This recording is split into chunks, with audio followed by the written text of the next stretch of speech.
नमस्कार, मी पंजाब डक्का. शेतकऱ्याला सांगू इच्छितो की आता 2-3 दिवस म्हणजे 29 एप्रिल, 30 एप्रिल आणि 1 आणि 2 मे पर्यंत राज्यात थोडी उष्णतेची लाट येणार आहे म्हणून हे अंदाज लक्षात येतात. 44-45 अंशापर्यंत राज्यातला पारा जाणार आहे म्हणून हे अंदाज लक्षात येतात.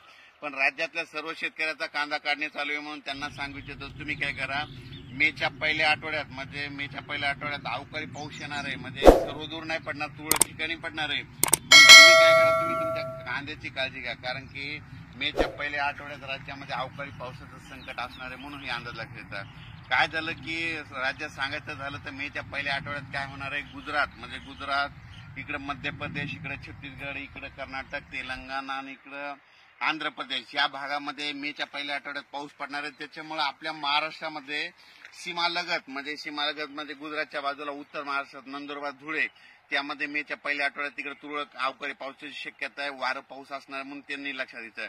त्याच्यानंतर जळगाव जिल्हा मध्य प्रदेशकडे पाऊस पडणार आहे. त्याच्यामुळे मेच्या पहिल्या आठवड्यात त्याच्यामुळे जळगाव, जामोद, बुलढाणा जिल्हा, अमरावती, अकोला, वर्धा, नागपूर, भंडारा, गोंदिया, चंद्रपूर या भागामध्ये अवकाळी पावसाची शक्यता आहे म्हणून मेच्या पहिल्या आठवड्यात हे अंदाज लक्षात येतात.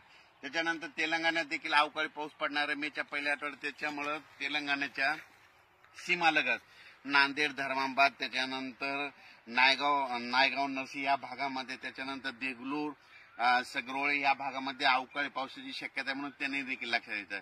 त्याच्यानंतर कर्नाटक भागामध्ये अवकाळी पाऊस असल्यामुळे त्याच्यामुळे सातारा, सांगली, सोलापूर, धाराशिव, त्याच्यानंतर लातूर जिल्हा, परभणी जिल्हा, बीड जिल्हा, हिंगोली जिल्हा या भागामध्ये अवकाळीचं म्हणजे संकट असणार आहे म्हणून हे लक्षात येतं.